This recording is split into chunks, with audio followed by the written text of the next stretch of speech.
All right, what is up, Instagram, YouTube? We are live with another podcast, and I'm doing this on Thursday because this podcast has been going really well. And my name is Eric Michael. If you don't know me, I've sold over $5 million in sports cards. I own a multiple seven-figure coaching program that also teaches people how to make money with sports cards. And I do these podcasts to go over sports card advice, money advice in general, answer any questions, life advice, motivation stuff, productivity stuff, just anything I like to talk about and just to get my thoughts out into the world.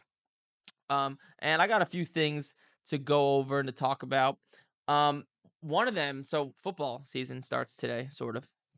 My friend texted me, "Who do you got tonight?" Who was it? The Texans and the who's playing tonight? Texans and Bears. He said, "Who do you got tonight?" The spread's like 2.5, and the over under is 30.5. I thought that was funny. I was laughing my ass off. But football season's starting, which is great. And it's great because it's a great time to make money, and it's also a great time to lose money. And I'll explain to you what I mean. So you'll see the craziest stuff happen. Like you'll see, like if CJ Stroud plays like shit in the preseason, his value will plummet. And you'll see guys like Aiden O'Connell who play well, and his value will go up. So it's pretty wild, like, just one or two drives in the preseason have a huge effect on a player's value because people overreact so much.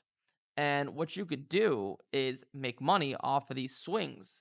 So it might be a little bit too late now, but just for the future, um, kind of just buying players while they're cheap, they'll appreciate as they come closer to August. And when they do something good in the preseason, you'll see a spike of 20-30%. And then you could go in and sell it, right? That's obviously really good money.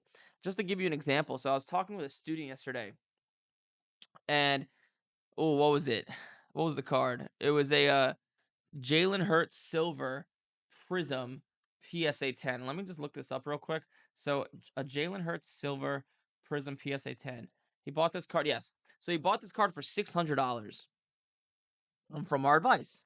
And now this card's worth about $660, 670. So you can make like 10% on it. And he was asking me, he's like, "Well, Eric, when should I sell it? When do you sell a card?" And I wish I had like a bona fide, like, this is exactly when you sell a card. However, it doesn't work like that. So, like, let's take a card of Jalen Hurts, for example. Let's pretend you bought his Silver Prism PSA 10 for $600 a few months ago. Now the card's worth like 650, 660. When do you sell it? What price point, right? And there's two things that'll happen, right, with Jalen Hurts. He'll go into the preseason, and the Eagles will look good, or he'll look good, and his value will jump, and that card will jump to 750, 800, maybe even more. Or nothing will happen, and his value won't go up at all.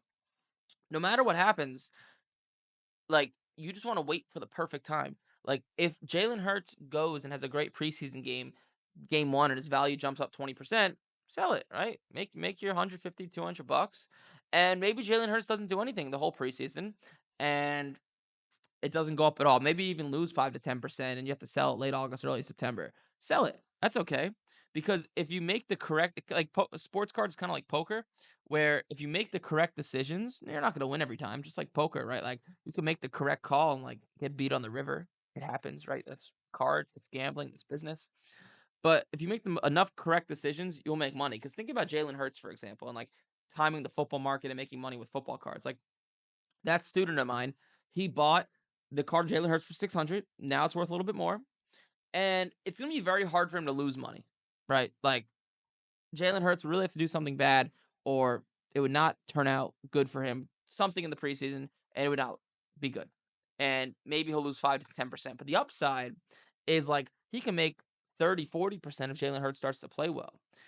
I always say people, like, sports cards and like timing the market and like buying cards get graded or buying cards already graded and holding them. There's never a guaranteed way to make money. Like, guaranteed money just doesn't exist in life. I wish it did. If it did, that'd be great. But you're kind of putting the wind at your back, right? Like, you're just putting yourself in a positive direction. Like that card of Jalen Hurts, you're just putting yourself in a good position to make money. Maybe you won't, right? Maybe you won't make money. Maybe you'll break even. Maybe you'll even lose money. But if you make that decision a bunch of times over, right, if you simulate that a million times, you'll make money. A good example. So I actually have a YouTube video I just did yesterday. It should come out next week or the next week. It's a card of Joe Burrow, a number to 25 championship ticket. I paid $6,500 for the card. I actually overpaid for the card, and I bought the card to get it graded. Why would I overpay for a card? Well, because it's a positive, good decision. Because I did the math, and if that card grades a 10, I'll make about $6,000 to $7,000 on it. If it doesn't grade a 10, I'll lose about $1,000, right? That's a good gamble, right? And I said to myself after looking at the card has probably about a 40% chance to get graded as a 10. So think about that for a second. Sit back and think about that for a second. Would you flip a coin, and if it lands on heads, you make 6 grand, but if it lands on tails, you lose 1,000? If you can't afford to lose $1,000, you shouldn't do it. But if you simulate that a million times over, you're gonna make money in the long run, right? That's all business is. That's all sports cards is. You make enough correct decisions in the long run, you make a lot of money. Just like playing poker, right? There's great poker players out there like Daniel Negreanu and Phil Ivey. They don't win every time they sit down, but they make positive decisions with positive expected value. And over the long run, they make a lot of money because numbers don't lie. Numbers might lie in the short term because there's a lot of volatility, but in the long run, if you make a lot of good decisions, you're gonna make a lot of money. Right? That's poker, sports cards. That's just how it works.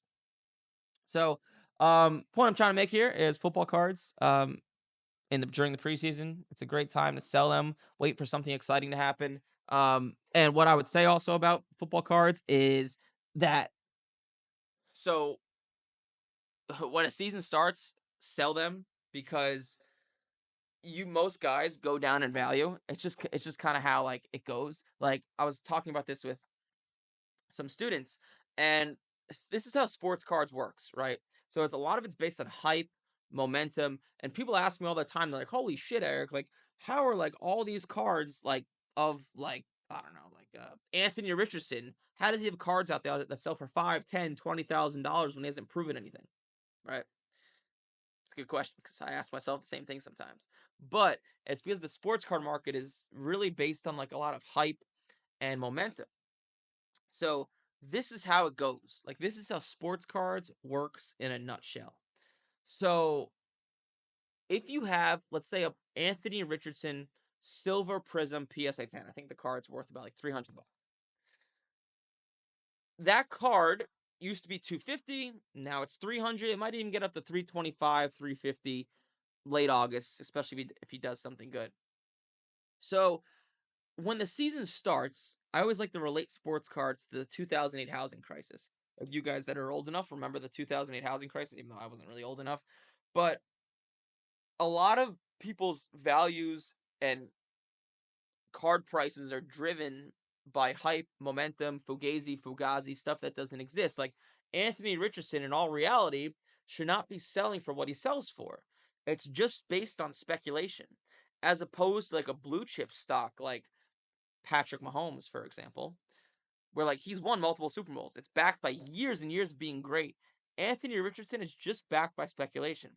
So what happens when speculation and he doesn't play well? Well, the same people that overreacted thinking he would play well and drove his price up are going to drive his price down, right? People are going to overreact.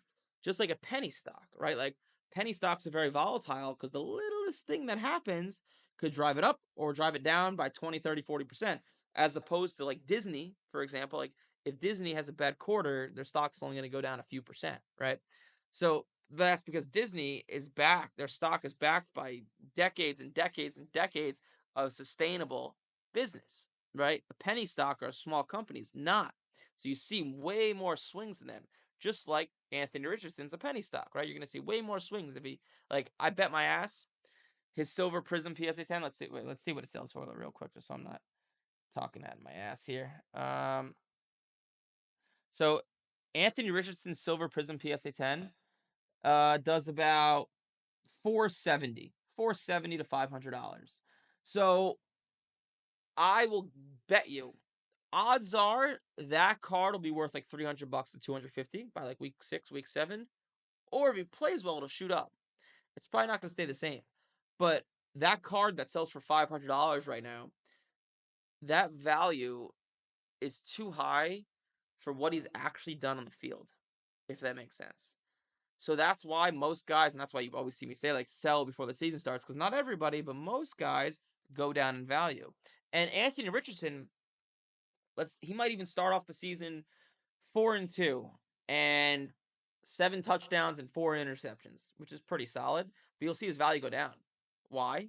Because it's just backed by hype and speculation and BS. So like he has to like not only play good to like keep it even and keep it afloat, but he has to play really good, which is why I always say sell before the season.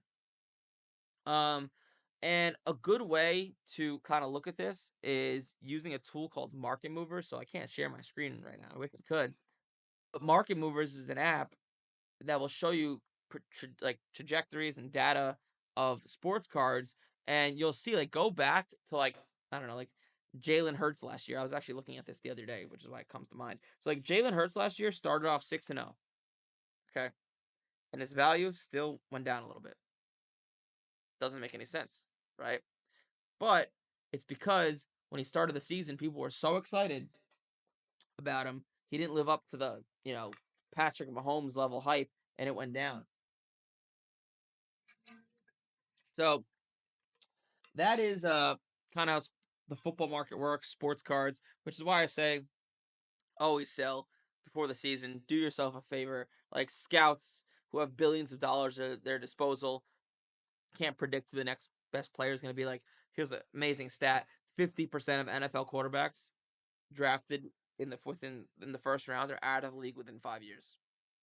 It's pretty wild, right? So, like, how can you expect to know what you're doing, or if an NFL scout can't, right? Like, I think like I'm high on Justin Herbert this year. I have no idea. Like, I'm just guessing because I think Jim Harbaugh is a great coach. So hopefully that helps you out a little bit. Some other stuff to go over. So this is interesting. This is an interesting topic that I've always thought about. This is moving on from sports cards and kind of onto more like business and money and relationships and life here. So I don't know if you guys know this. Probably not, but I've been single for 9 years, right? So I have a business partner who's been in a relationship for the past 5 or 6 years. I've been single for 9 years. A lot of my time has just been focused on growing my business. And like I'm fortunate where wake up fulfilled every single day. So I don't like really go out seeking a relationship where like a lot of people might my age, like, oh my God, like I just want a girlfriend that want to get married and have kids. Like, and I do want that, but I don't like seek it, like, because I have a lot of fulfillment and excitement in my life every single day. And I'm fortunate for that. However, my buddy and I have always went back and forth on the topic. Are relationships, are they detrimental towards achieving your goals? And when I say goals, I either mean usually your goals in making money or fitness goals. And I bring this up because you ever see, I'm sure you guys have those friends that get into a relationship and they get out of shape and become fat, right? And I do believe not all, but most relationships are actually detrimental to your goals. Not all of them, but most, because they take a lot of time, and most people don't empower you, don't reinforce positivity, and there's a lot of sick people out there that don't even want to see you succeed because they get jealous when they see others succeed. And I bring this up because I've taught sports cards now to like over 2,000 people, and a lot of my like target market is probably like you watching, like people in the 30s, 40s, 50s, have some sort of corporate job, probably got married young, have 2 or 3 kids, and they say something to me to the effect of like, "Oh man, like you're doing it right, making money while you're young because it only gets harder as time goes on when you get married and have a girlfriend and all that stuff." And it brings me to the question, I'm like, do romantic relationships really affect your ability to make money? Like, are they that bad? And I've come to the conclusion, because I've put a lot of thought into this. I've come to the conclusion that there's if you're an entrepreneur and you're someone that wants to make money, there's three situations you could either be in. Right? There's three situations. You're either single, right? You're single and you focus on yourself. You're in a positive relationship that reinforces positivity, or you're in a negative relationship and this person drains your energy. Now, those are the three options, and in order, I think what's best for you, not for everybody, for most people, is being in a relationship that's like positive and uplifts you and all that good stuff. The next drop down from that's being single, and then the worst one is being in a toxic relationship, and maybe not even a relationship that's toxic, but maybe even a relationship that you know isn't positive or isn't negative. It's just there, right? It's just there. Like the girl is there, the guy is there, and it just takes up a lot of your time. I think that is toxic in a sense because you're just wasting your time, you know, on Netflix and having sex instead of like, being inspired and being motivated. And the thing is, like, most relationships are that. Most relationships, at least in my opinion, and the ones I've seen in my short life, are, you know, not positive and uplifting. And I think it's interesting because so many guys, like, especially in my program, tell me that. And like, it's crazy because I see so many wives of like the students I teach, like, they don't want them to invest in themselves. They don't want them to succeed because they're risk averse. And that's why I think when you're starting out, the less voices in your head is when you're starting out in business, whether it's e-commerce, sports cards, whatever, the less voices in your head, the better, right? And having a girlfriend and hopefully you value her opinion a lot. It's nothing against your girlfriend or it's nothing against anybody, but most people are risk averse. Most people tend to not go against the grain. Most people like security, stability, because that's what they've been told their whole entire lives. So when it comes to like investing in yourself, like investing in a program to learn how to make money with sports cards or e-commerce or any of this stuff, most tell you no. And those voices, it's hard to not listen to someone you love, right? So I do think it's easier to start out when you're single. And like it's crazy because like, you know, the people always say like, mindset doesn't mean much. Like I don't need mindset. I don't need mindset. But you do need mindset, okay? Because like I credit myself, and like this is not to like brag, but I have a lot of flaws. But one flaw I do not have is having a good mindset. I'm positive, I'm optimistic, and whether it's for good or for bad, I do not listen to other people. Like I stay in my lane. I believe in myself. Even my parents, like, no offense to my parents, but they were very skeptical on the idea of starting a business, making money with sports cards, try to push me along the route of, stability, security, all that stuff. And if you think about life in a nutshell, right? Like a lot of you guys watching this right now, right? You want like everybody wants financial freedom, right? And like, what does financial freedom mean? Well, financial freedom means just and everyone has their own definition, but having enough money so you don't have to stress about the bills and having the time to do the things you like.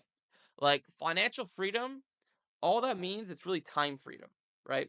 And time freedom is having like if you want to wake up, like for example, like if I want to wake up and at 9 a.m. and sleep in on a day and play tennis till noon, I'm thankful where I could do that. Now I don't really do that because I'm pretty regimented, but that to me is what financial freedom is. Financial freedom to me, like, making millions of dollars is great. It's fucking fantastic.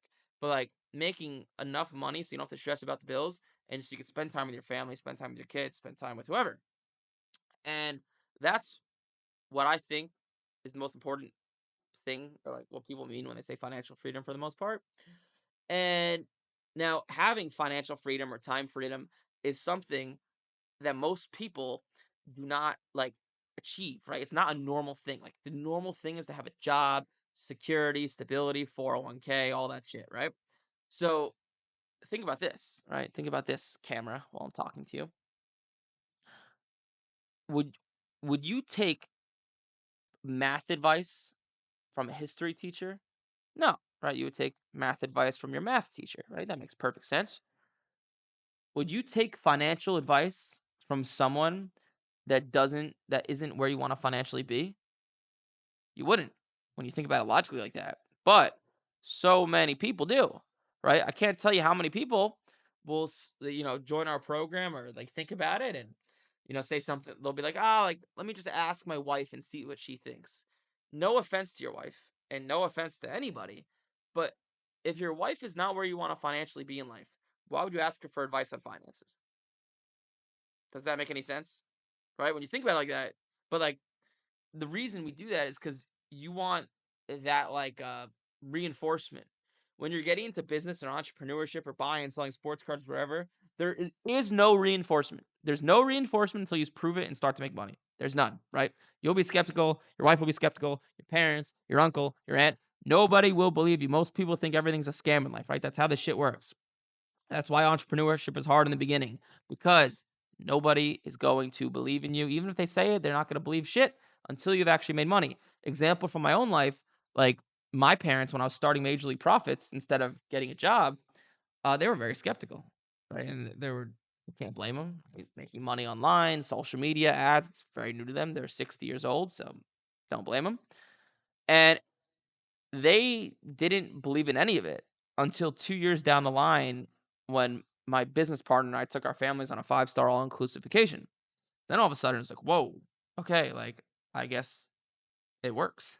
Um, so I say that to help, like, you know, you should be stubborn. You should be if you wanna be successful, you should be stubborn and not listen to anybody. That is, like that is how it goes. Like, if especially if you wanna be successful, like, you know, in order to be successful and have financial and time freedom, you need to do things that are not normal, and doing things that are not normal are against the grain, and most people are going to be skeptical, and most people are going to think like, "Oh my god, like this guy's an idiot," and they're going to question you, and they're going to question your beliefs and what you're doing and all that stuff. So hopefully that makes sense. Um, that's my rant. Um, and kind of piggybacking on top of that. So what's funny about, getting into business, right? Like, so many people get into business and like get into sports cards to, like, you know, make more money, and they think that it's to like buy more things and, buy a nicer car and do all this stuff. But like, that stuff gets so old so quickly. Like, take my word for it. Like, I've so many friends that like buy a Lamborghini and a month later it's like this, is exciting for the first few days and now it's not anymore. So the best way, once you do achieve financial success, and the best way to spend your money is helping others around you and experiences. Like, that stuff never gets old, because if you start buying like cars and yachts and all that stuff, it gets old real quick, and you have to keep leveling up, right? Like, if you buy a BMW, it's like, ah, man, like, I'm making a little bit more money now. Why don't I buy a Maserati? Ah, this Maserati's old. Maybe I'll buy a Porsche. Like, I'll buy a McLaren. You just keep going down that rabbit hole. I'm not saying nice car. Don't buy them nice cars, but like, don't try to get your sense of fulfillment from buying like a nice car or a nice watch, because you will want to keep leveling up and you'll just keep blowing more and more money. Then your life will be just as stressful as it was before because you have to maintain these insane expenses. Like, experiences never get old. And that's like what I believe you should spend money on, and helping others around you, because that stuff's fulfilling, doesn't get old. And I think that's the purpose of making money and getting into business. Not only to first make yourself better, make your life better, get out of the corporate job, whatever. But then once you have enough, make the others around you better. It's kind of the way I look at it. So that's my rant for the day. Um, or my second rant, I guess. Now on to some other stuff. So, sports cards. So back to sports cards. So we one of my employees, I think, discovered an amazing way to make money with sports cards. So we were looking at the data of a bunch of cards, and vintage cards, I've always said to myself, vintage cards are very hard to make money on. Like, because you could buy one and sit on it and you'll make 10%, 20% a year, but like, what good is that doing, right? Like, usually people are here to like flip, turn this into a predictable, sustainable income. And the problem with vintage cards is, one, so many people are overpriced on them. And two, there's no like room, right? There's no like volatility, right? With like modern sports cards, like, I could buy, like I did, like buy Wembenyama in like March and May and June when he was low, and because he's volatile, there's room for me to make money. The vintage cards aren't like that, right? However, however, I think there's a way to actually make money. So, if let's take let me think of a vintage card. All right, let's take what year is it? What year was Sandy Koufax? 1955, I think. 1955 tops Sandy Koufax, right? If you look at this card, if you look at any of them, I'm gonna look right now just to so I can spit out data. Let me just look. Sandy Koufax. Let's do a PSA 3. So if you look at Sandy Koufax through a PSA 3 since 2016, the graph just goes like this, right? A Sandy Koufax is only going to be less of them, and it's just going to continually go up, right? If you look in the past 180 days of really any like blue chip modern or blue chip vintage card, it just goes like this, right? It just goes like this, the line. Or I should say, if you guys are into math, the line of best fit. The line of best fit, when it comes to a graph, just kind of takes the average of the graph and it's a straight line throughout it. However, within this card going up, there's all sorts of peaks and valleys, right? And if you could buy a Sandy Koufax PSA 3 1955 tops, and you know it's only going to go like this, right? And let's say one sale did 500, then 400, then 450, then 500, then 400, then 350. Once it hits that bottom, that valley, buy it at 350, and you know it's just going to continually go like this. And then you could sell it once it hit its peak. Like I'm looking here, like you could have bought a PSA 3 Sandy Koufax for like uh about $690 in early May. And then a month later, there was sales of around like 828, 1,000, right? So if you bought it at that valley, you could have sold it at the peak. And like it doesn't matter when the peak is. You might have to hold the card for a month, 2 months, 5 months, but you know it's gonna go like this, right? You know a Sandy Koufax vintage card is gonna go like this. Now, like there are some other like aspects to it. Like you could have a Sandy Koufax PSA 3 sell for 600 and one sell for 750, just purely based on how the card looks. Like I know it's weird. Like with modern cards, usually if a card grades a 10, like a 10's a 10. And that's usually what sells for around the same. However, the vintage cards, you could have a PSA 3 and it could be like, you know, have a stain on it and sell for 600. Then you get another PSA 3 the next day that looks better and is better colored, but maybe the corners are rounded and sell for 750. Right? So like vintage cards, you do have to look out for that. But it's a avenue in sports cards I'm gonna start to mess around with and see, like, maybe make some money with. Because these vintage cards are like fascinating. Because like I didn't realize like all these cards, like now you guys got me on market movers just looking like PSA 1 1954 tops Hank Aaron. If you look in the past year, actually he's flatlined.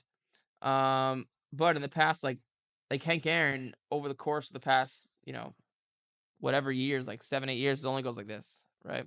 And it's safe to say that Hank Aaron, like, he passed away, so a little bit different. It kind of came up and then came back down this past year. But these vintage cards are super, super solid. Um, and I think there's a way to make a consistent 15, 20, 25% on them every few months, which like isn't insane money, but like it's easy because there's so many vintage cards out there. Um, Something just we are messing around with. But do you guys have any questions? So stay humble. You said what sources should we be using for data? So in my opinion, market movers, it's like $30 a month or something, or $40 a month, is the best like place to look at card data. It's pretty accurate. Gives you nice graphs. That's what I use for a lot of the data and to kind of see these peaks and valleys because like it would be impossible to see without like a graph in like a software like looking at the comps because you want to see comps like you want a bird's eye view of everything for the past years. So market movers is the answer to that. But do you guys have any other questions in terms of like sports cards, life, money? All right, cool. If not, I will cut this. And I'm gonna start doing these podcasts on Tuesdays and Fridays. I know I'm doing it on Thursday right now, but it's because I had something to do this weekend. And whatnot is for gamblers. Yes, whatnot is for gamblers. Breaking open packs and boxes and cases is just gambling. That's all you're doing. You're not you don't have a business. You're just breaking open packs and boxes, and it's a bad game to play. Like it is worse than playing the slots at the casino. Like the odds you're given, like it is bad. It's not good. So yeah, it's just gambling. It's a bad form of gambling. If you're gonna gamble, honestly, you're better off sports gambling or playing roulette or blackjack. That's how bad breaking open packs and boxes. And I'm not saying don't do it once in a while because it drives the hobby and it's fun, but it's just gambling. So yeah, you're right. But cool. I will cut this. I got some stuff to do today. Appreciate you all you guys in the Instagram live. If you guys have any questions, always feel free to DM, comment. If you're on YouTube, like, comment, subscribe, and I will see you guys in the next one.